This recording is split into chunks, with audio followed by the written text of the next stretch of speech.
All right.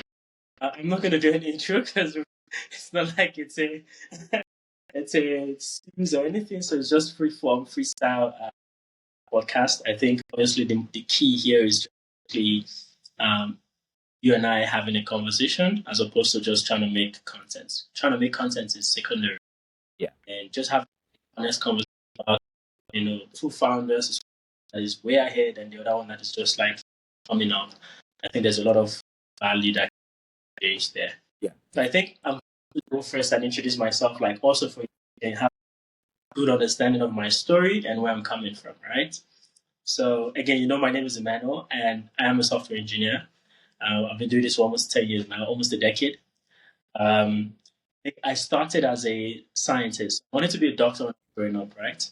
So I was studying to be a medical doctor. I did science. And then I was in school, I had an idea for a product, but I couldn't build it. So I was actually before I even got into school, so I was learning how to like learning about entrepreneurship, learning about business, about starting a company. And I wrote down the idea in my notepad. And then I think 3 years later, someone else started the same idea, and the company was worth about $3 million when I checked. That was 3 years later. And then this happened not just twice. And the time it happened was with Checkers. So before Checkers launched, I used to go to campus, and when I come back, malls are closed, so I go buy something like 5 o'clock or 6, and the malls are closed. So I was like, why is there a system where a way for us like order? At that time, it's place um, model wasn't yet in South Africa. I think Mr. D was just they released in 2017, I think, or 2018. So it was very new. Yeah. So, doing more research, I spoke to a friend, and it was like, how are you going to manage logistics? How are you going to, manage the drive? You're going to buy the stuff yourself, things like that. So he discouraged me from doing it. So and then someone from Vet, girl from Vet, got the built the algorithm and sold it to today revenue from every delivery. So yeah, that's when I wanted to say, okay, next time I have a company, I have an idea, I start it, and I'm not gonna listen. So then I started this dream. It was a helps to find out what they're passionate about. Use a career, using psychometric testing. So the platform, we didn't end up building the platform because at that time, yeah, like we had to build our own AI model, so it was quite expensive, things like that. So we ended up like not building a platform after 4 years. Stand and about 24, so there were 24 people on my team at that time. And we're trying to partner with the Department of Education. We partner with R&D, but eventually everything just on the drain. And then the second company this was the second company I started, was a waste management company. So basically, we built an Uber for waste such that people could request waste pickup, and they could have the waste delivered for them.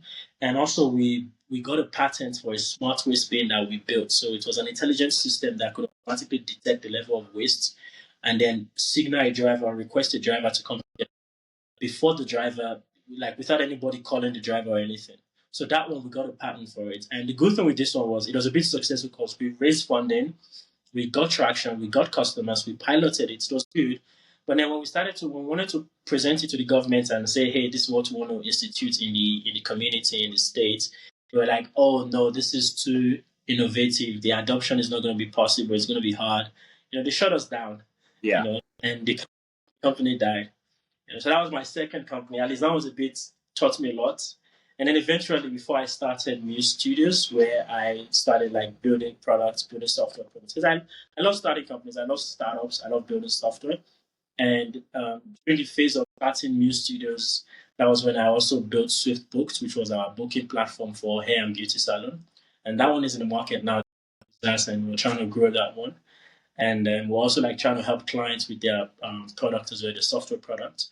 So we try to get them from having an idea or having a product that needs to be built all the way to the putting in the market and generating revenue for them. So that's something I've been able to see a client start making money or getting income from their product. Yeah. And then if you're a business, seeing how technology can just drastically improve, the economics of a business, right? Maybe it's saving them costs, improving efficiency, or increasing revenue. All of those things get me excited. Yeah. So that's literally it has been over the past couple of years, almost getting into a decade. But yeah, that's history of Emmanuel. Yeah. So I think you've walked the journey of an entrepreneur. I think you've walked the journey of a business person. I think you've got a good set of skills in terms of your technical abilities, but also you've developed the other side. So you need it's very rare for you to find someone who can build and sell at the same time. So I think you've done quite a bit of work in developing that, and I'd encourage you to continue to probably develop more as well on your business side, on your sales side. I think the more you develop on that side as well, you get to understand how to build product from the get go. So yeah, so I'm happy to answer any questions that you have. I know we don't have a lot of time, but let's answer a few questions and see how far we can go. Brilliant. Thank you so much. I think I first engaged with you probably like 2-3 years ago. I first, yeah, and since then I've just been following up with your work and seeing your growth.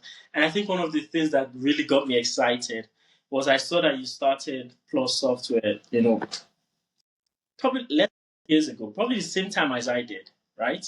And I could see the way you've grown the company, the way you push.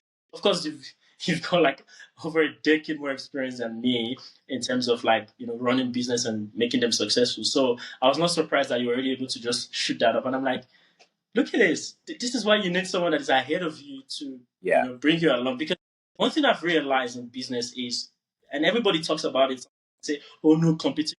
But the truth is, it's actually collaboration that brings more success than competition, right? Competition just hinders growth. What brings growth or what brings acceleration is collaboration. Yeah. And I was like, okay, reach out to you because you're far ahead of me. You can mentor me, you can make sure I don't make mistakes. And I can tell you for a fact, in just this year alone, I made so many mistakes that probably if I had met you earlier or spoken to you earlier, I would have avoided them.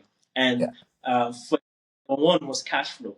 So what happened was I had money outside, probably like over 200 grand with my clients, but I didn't have cash in hand. And the reason for that was because of the way I structured the deal, the way I structured the contract. Yeah. So sometimes a particular milestone would go for longer than it should because the client was rating. And that way now I'm courses and I can't pay my team, I can't pay myself, I can't pay my bills. And yet they're owing me 200 grand. So I ran into that problem twice and it was very bad. I had to watch this. I don't know if you've seen this guy on YouTube, Dan Mattel. He was literally the one that I watched on YouTube and he said cash flow is king. Like you need to be smart. Like literally, if you're not smart with your cash flow, it can end you. Yeah. It's not for the fact that I ended the business long time ago. So I this contract, the clients going forward, I had to say, okay, either I'm charging you a 35% deposit or a 50% deposit. Yeah. You understand? You have enough time to run through at least most of the project before we get it done. Yeah. Because if I say no, let's pay 20% or pay 20% or pay per milestone, whatever, it really affects the how far project. Yeah. So that was a mistake I made. I don't know how if you to speak to that, that's exactly right. So what we do in our businesses, we take 50% upfront before we start the work. Once we've done the discovery, once we understand what the customer wants, and it's time to go, we take 50% deposit to cushion against those cash flow issues, right? And then what is we are delivering the products, we've got milestones, and then on completion we get the rest of the payment. That's one way we look at it. And then the other way to look at it is if you're a custom development house, right? You are a service-based business, right? And that runs a very tight cash flow risk. So what we do, like in the same way that you are doing, you've got an in-house venture incubator, so to speak. You need to run two models. You need to run the service model. You need to run the product model. The service model is your custom software development, where you're offering this to other businesses, creating solutions for their business requirements. But you've got also your own internal ideas that you're developing and you're putting out to market in the way of a SaaS product or a subscription product. that helps you to show up your cash flow. So one of the things that we have done is we've said, okay, instead of us going and looking into the market for products to develop for other people's problems, what problems do we currently have internally that are hindering our growth, right? So we identified about 3 or 4 different areas where our growth was slow. So we said, let's develop internally products that address these growth constraints, and hopefully these will be the same growth constraints that other companies will have, right? So now it's a double-pronged approach with the service model and the product model. Develop products in-house that we are using to actually scale the business, but we can also go out into the market and sell on a subscription basis, right? And then the idea is in the medium term to long term is to fully pivot to the product model, where, for example, the example of companies like Ramp, right? They don't do custom software for anyone. They've got their own product. They develop it internally. They sell the product. You pay a subscription. You pay whatever fee you pay for it, and their cash flow are showed up that way. So I think it's timing that transition from a service-based model to a product model, and being able to juggle the cash flow, and also taking at least a huge part of the deposit upfront, 50% upfront. We've been lucky that some of the clients are willing to pay the full amount upfront, right? So and it all comes down to you asking, right? You just have to ask. Say, look, guys, we understand that it's probably going to cost you 200,000 rand, right? If you have the budget for it, we'd be very appreciative if you could pay it upfront. But we have to start the work at 50% deposit, and then it's a conversation, right? You don't get what you don't ask for. So that's what we've learned, and you'd be amazed. Some people are willing to pay you upfront the full amount, and you start off on a winning streak at that point. So, thank you very much. Thank you very much. I'll ask. So, for the first question, the question is, have you ever come across clients that maybe, for example, they say, okay, cool, I can't pay 50% deposit. Can I pay 35% deposit? And we agree to a certain retainer based or monthly based payments. Like, do you ever have those kind of negotiations? Yes. So we actually have a client that we actually onboarded recently. So they are using 2 of our products. One of the products is custom, so they pay the 50% deposit and we go to work. But then the other product is a retainer-based product. Right? So they pay the retainer, and they pay the 50% deposit. So that's possible. If you can create a mix within your business where you have, yes, that 50% knock-on, and you've got that retainer that comes in every month, it comes down to your product mix. You need to think carefully around your product mix and say, okay, what can we put on retainer so that we don't scramble at the end of the month to pay the bills? And what can we get lump sums off upfront of 50%? Then now you're working around with your cash flow. Now you can actually start reinvesting into the business and to grow the business. Because if you don't reinvest in it, it won't grow. I'm totally against venture capital. I've been bootstrapping my whole life, so I believe in you make the money, you reinvest it, you make the money, and you keep reinvesting until the flywheel is really going and the business is really scaling. Then you have options available to you. Quick, just because I've often heard people say reinvest in your business, invest into your business. When you say that, what are you talking about? Are you talking about paying money, paid like what is reinvestment you make back? So when I speak of reinvesting, what I'm really talking about is you need to focus initially on on the centers that are generating revenue. That's where you reinvest first, right? If for example you need to grow your sales team, if you need to subscribe to a tool that helps your sales process, if you need to invest in something, it's usually initially sales and revenue focused reinvestment, right? And one of the key things after that is once you've gotten your sales flywheel going, it will automatically create more demand and more work for your business.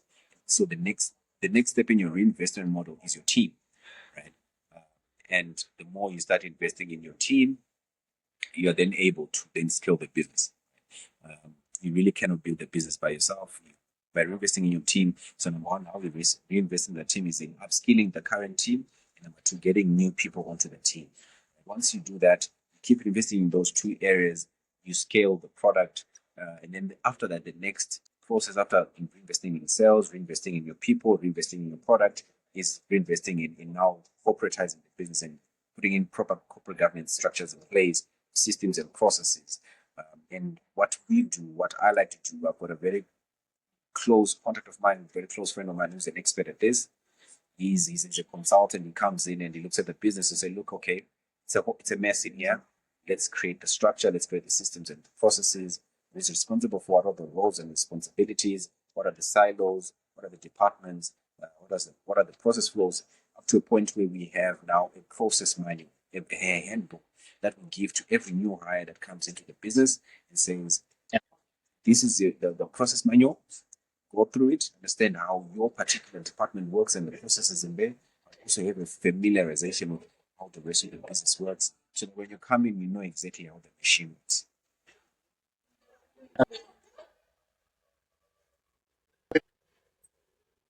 My- How did you know what products or what industry, first of all, what industry to focus on and what kind of products in those industry to build? So I think it comes number one from some of the most peculiar places. Sometimes, for what I've learned is it's when you're moving around in the world, what's sticking out, what's inefficient to you is you use it, right? That's number one. Number two, I've built businesses around what people have asked for. So pay attention to what your customers and what people that you're engaging with are asking for, right? People will tell you what they want. And if a theme emerges where people are asking for the same thing or for the same kind of thing, there may be an opportunity, right? So that's basically how we do it. And then, as I mentioned also earlier, we look at the challenges and the problems that we have within the business and find ways on how to solve them. And how we solve them is really to create a product to solve those problems. So I think those are the three key areas that we look for opportunities at. And obviously, look at areas that you have competencies in, areas that you have experience in, right? So, for example, I've got a finance background. So I naturally have an affinity with fintech, financial services solutions, anything to do with insurance. I have an affinity for that because I've got a finance background. So all of those things come into a confluence, and you start seeing disparities. You start seeing opportunities that other people don't see because of your experiences, because of what people are asking for, because of what's sticking out in the world, because of the current problem that you have within your own organization or within your own life. And then you solve for it. Really, that's basically how we look for opportunities, and then you then grade them. Now you're looking at scale. Is this a business that can grow to be a very big business? What are the margins in this business? What's the market size? Who are the incumbents in that market? Can we compete? Do we want to compete? All those questions then come through, but they've identified a couple of opportunities to get involved. That's it's more on the okay, you found the products, you found the industry, right? So two ways. First of all, your current products that you have now, are they revenue generating one? And if they are, how do you split your team across working on those projects and working on clients' projects? Because I know you said something about if you want to compete. That means are you thinking to yourself, do I want to be a market get some cash or just get some market share? Right. So at the moment, we have a few products of our own in the pipeline. We're not actively working on them. So as I mentioned earlier, when we operate fundamentally on a bootstrap model. And so what that means is we need to be able to make money first before we invest in our own product service. So that's been the focus for the team at the moment. We're very out there, we're hunting, we're getting clients onto the book, and we have a target to say once we've built the book up to this level and we've got revenue up to this level, then now we can now invest in our own products. So we've got a few ideas. I think we've done about 4 or 5 different decks. We have done research around them. We have done market analysis around them. Um, and some of them we've sent out into the market to get feedback from connections and contacts. And yeah, so but as soon as we get the funding mix right, we're ready to invest in some form. So that's you're trying to raise funds for those ones first before you know, push the pedal or get some gas on it. Yeah, exactly. Okay.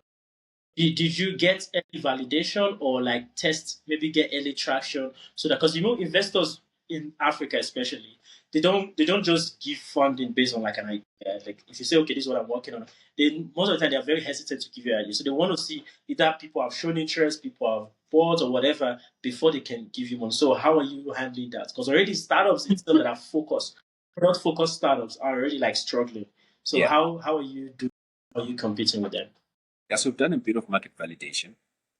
So what we do is, I mentioned, we when we create the deck, done our research and analysis, we send out to cherry-picked individuals within our network to look at these opportunities and to provide feedback. Right. We then engage the wider market, and what we then do is we then grade these opportunities. Okay, from number 1 to 5, which one is the most likely to hit, and which one is less likely to do well. Right. But what we believe going forward is essentially we don't believe in setting up an MVP. Right. We believe in actually coding the smallest bit of the solution and shipping it, right, and putting it out there and actually start growing it from there. Because what we've learned is with MVPs, it's like you're saying, I want to attempt this thing, but I'm not really, I just want to see how it goes, right? But we like to come from day one, develop the smallest part of the solution, put it in the market, and then start listening to our customers, saying their feedback, and then we mold it from there. If we get a dominant theme in response to the product, lean into that, develop it further, that direction. Awesome. So now to the part which is very important, which is lead generation. I think I see that, which is lead generation, right? And I think when we spoke, your made mention of, I should like try to reach out on LinkedIn and get like 100 leads and things like that. And to be honest with you, since we've spoken and since I've been trying, probably the highest I've been able to really 50. And because what I do is I find myself having to maybe go through their profile, research them a little, like check user perplexity. Okay.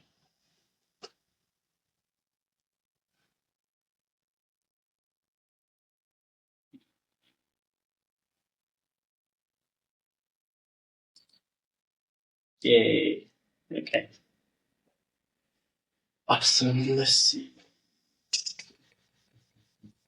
Take it back.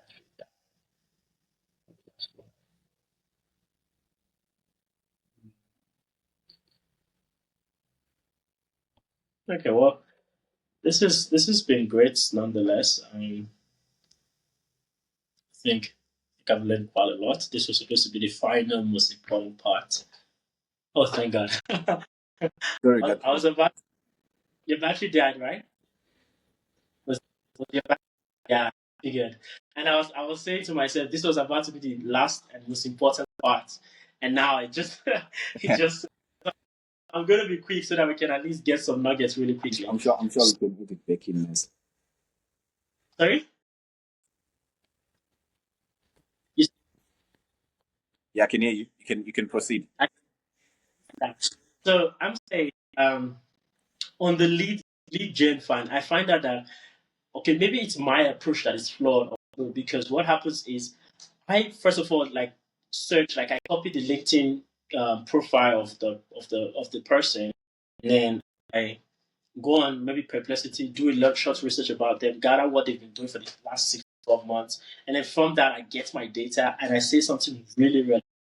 And 90% of people that I text respond because I do that. But unfortunately, the max number of people I can get is probably 50. Some days 25, 30, so I've not yet got to that 100 mark you're saying. So my thinking now is, how would you work me through understanding? I think that's the first part.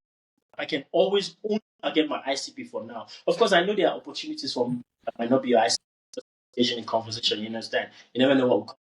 But at the same time, I first want to at least target my ICP. If you can walk me through how I can figure ICP like on paper and on based on people I've worked with, the founders and the business that I've worked with in the past. Yes.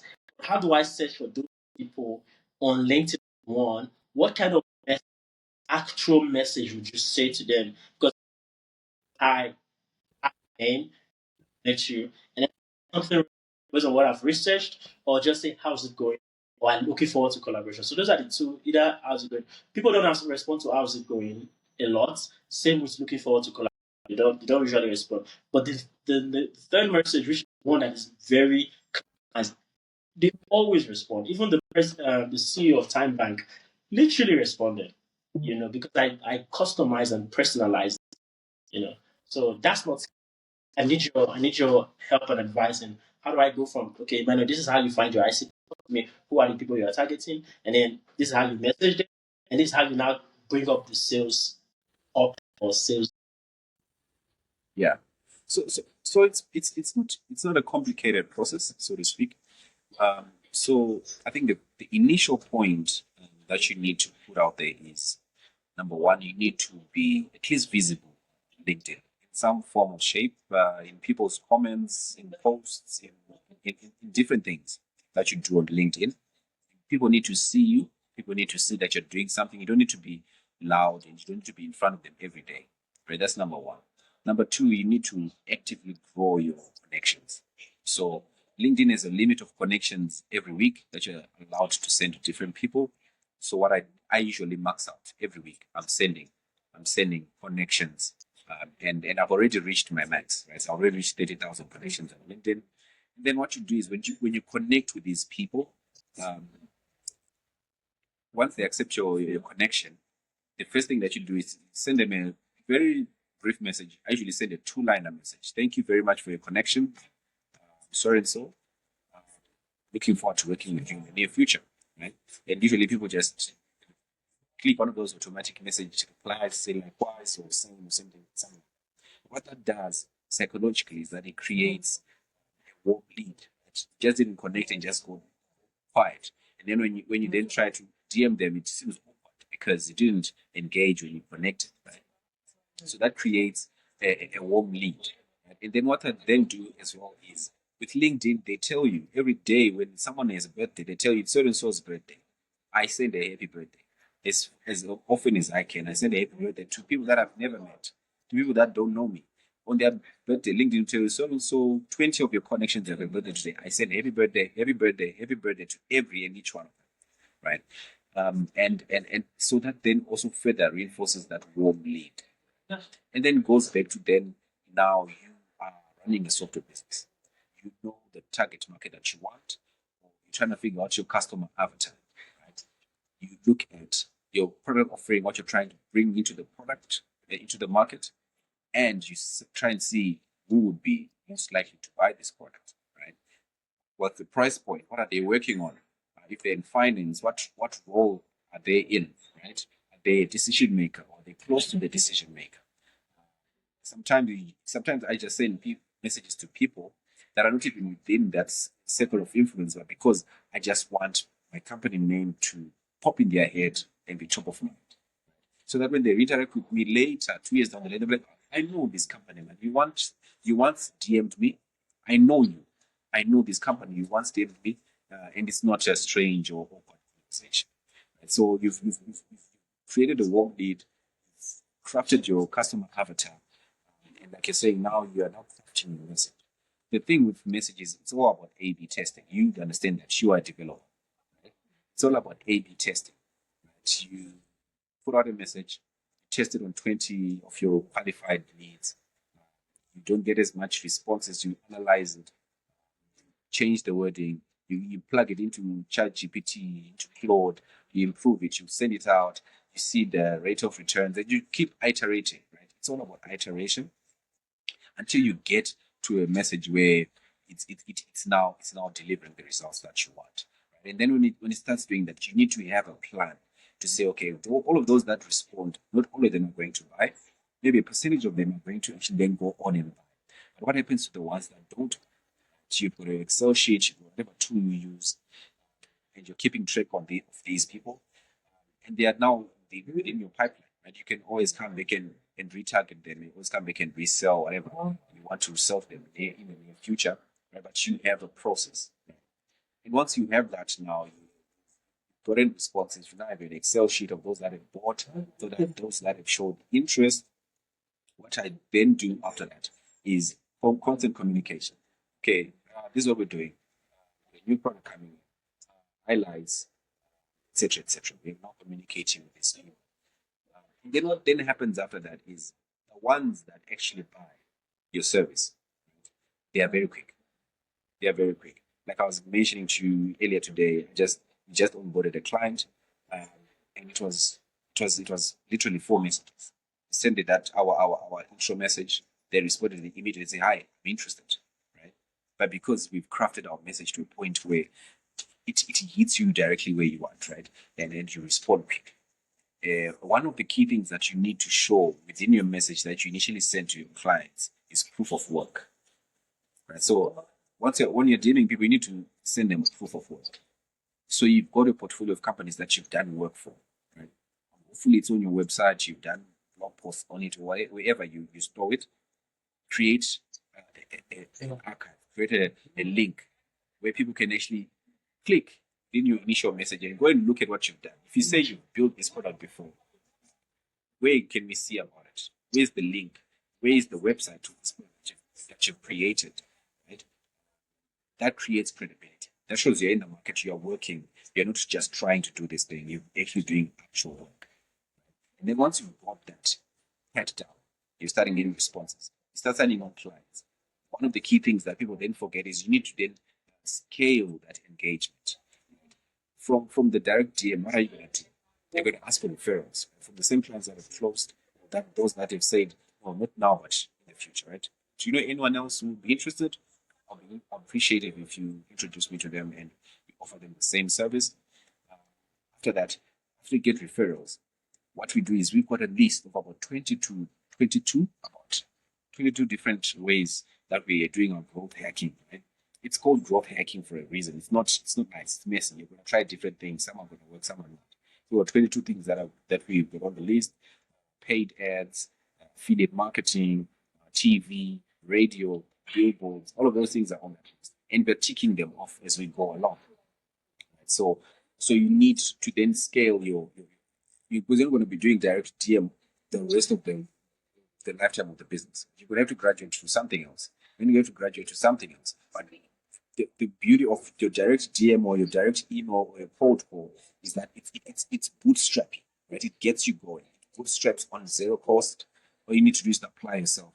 Just hit the numbers. DM. If you say I want to DM 50 people every day, hit those numbers. DM. And once you hit 50, stop. You've got tomorrow's 50, right? And then key now is consistency. If you do that for 90 days, 3 months, 90 days, hitting your 50, you start seeing proof of work. You start seeing people coming in. Now you've got an Excel sheet of 40 people that say are not now but in the future. Now you can actually, when you launch a product, when you launch a feature, you can broadcast it to those people, right? Because they've already shown interest with what you're doing, right? And then it scales. So that's basically how we're doing it, and how we've been doing it. And fundamentally, you need to set yourself a target to say we want to grow by. So, for example, in our case, we want to grow by 5% every week. So, for me to grow from 5% every week, how many people do I need to DM? How many people do I need to call? How many meetings do I need to do every day or every week? How many invoices do I need to send out a week? How many invoices do I need to follow up? And etc. etc. So all of those activity numbers now, they now flow down to your growth number, right? And it just cascades from that.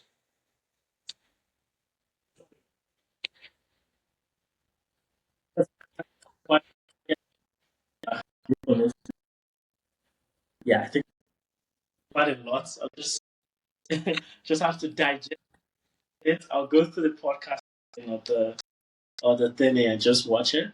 I think my final question for you is, I think it's two in one. First one is, it's more really in response to what you've mentioned. Like, there's so many software companies, right? We're getting to a point where software is becoming cheap. You understand? So to an extent, just offering software is almost not enough now. You understand? So there needs to be a frame in a message, right? Which Yeah. is technically called offer. So my question is, how do you frame your offer? Because just telling someone, hey, I build software, or I will help you build a web app, or I will, not enough. So we obviously I've never said that to anyone, right? I have a certain offer or framework that I use, but I'm curious, how do you frame an offer that positions you separately from other software companies or other typical people that are trying, even Indian, because people from India and also like messaging them, DMing them via sales navigation. How do you So, position your like I offer? said, the offer needs to have a hook. Right? You have a hook. That's number one. When you putting out when you're crafting the message, you have your hook. You have your proof of work. Once you have the hook, so the hook is, for example, in your case, hi Tapelo, my name is Paul. Calling, messaging you from Plus Software Group. Our company recently has extra capacity to take on new projects, and we've been doing exceptionally well uh, in this kind of product. Right? If it's a conversation automation, whatever it is, we've been doing exceptionally well in this area of business. And so to prove, and these are some of the projects that we've done, and these are some of the companies that we have worked with. Right? And then you put your link there to the companies or to the, and then you say, very excited to get on a call with you, probably discuss with you requirements. And if you know anyone else that may be interested, please do let us know, and we appreciate it. And then you say, looking forward to working with you. Kind regards, Paul. It's a very short message, one paragraph, 4 or 5 letters, sentences, and it's done. Right? So you have your hook, you have your proof of work, and you've got your ask. Your hook is we have got free capacity and we are amazing, right? And we are amazing because we've got this proof of work. Check it out. This is what we've done. And my ask is, do you have any work for us? Do you know anyone who might have work for us? We're happy to jump on a quick introduction and give them the service. And you're done. And then you keep crafting it and iterating it from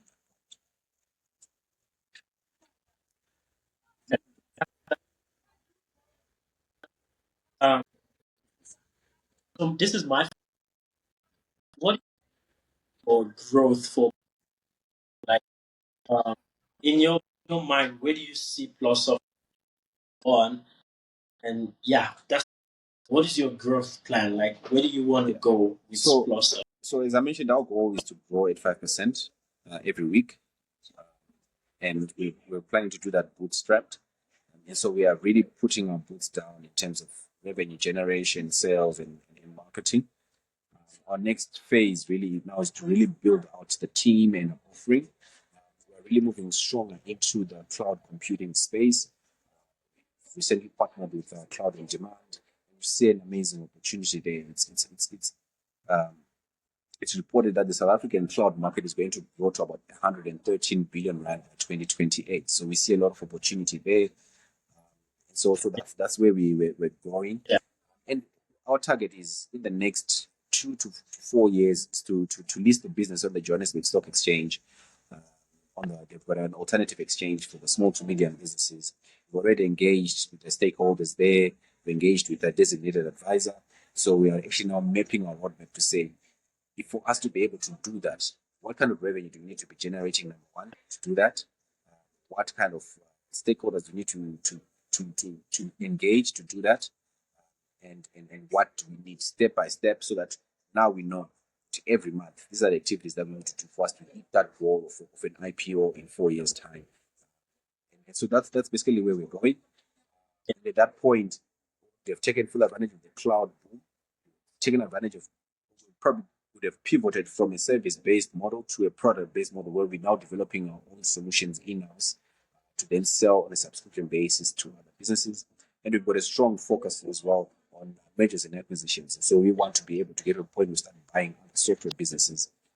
And then once we list, that's basically our focus. Yeah.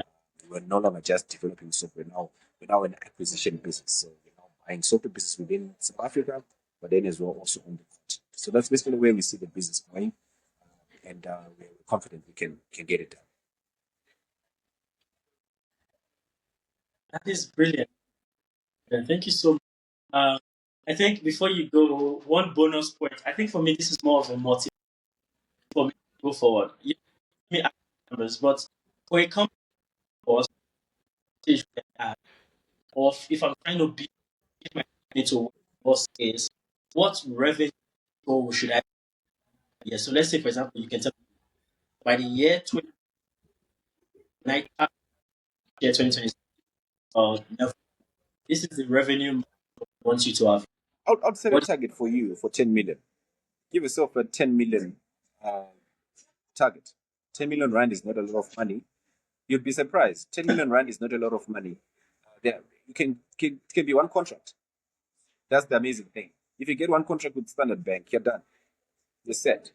You get one contract with ABSA or with Liberty, you're set, right? Or we make sure you're part of a consortium of providers. So sometimes what they do is they don't source you, and you deliver the whole product by yourself. You're going to be working with other software businesses, and then you create like a consortium and you deliver on a product.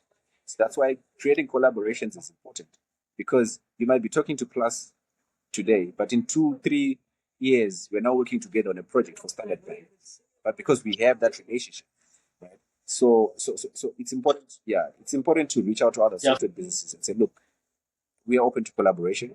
We're still very small. We may not be there right now, but you never know where it may lead. 2 years down the line, you may be collaborating as a consortium on a very big project for a very big institution, and you'll be getting a big cut of a 200 million rand contract, right? So just broaden your horizons, engage other companies, speak with them, tell them what you're doing, and say, look, we're open to partner. If you've got small work that you want us to do, we're happy to do it. But this is what we want to do. We want to grow.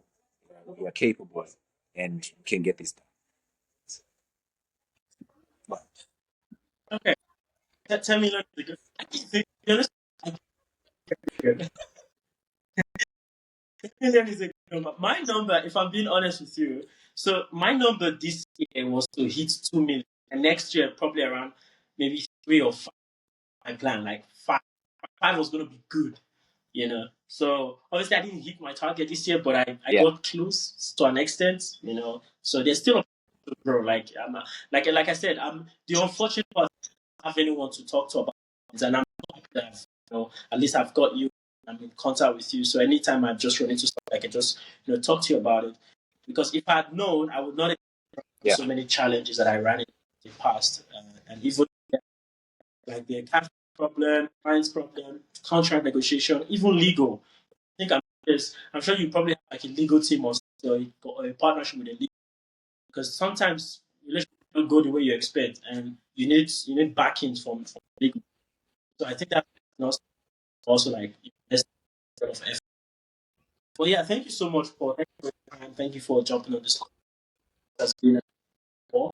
I think we can do this maybe once a month or something, yeah, and see how it goes or whatever. I don't know. But probably can schedule this maybe every Friday or yeah, something of the month. yeah. Just see how what content, but see where we're at. Okay, perfect. No, Uh, thank you very much.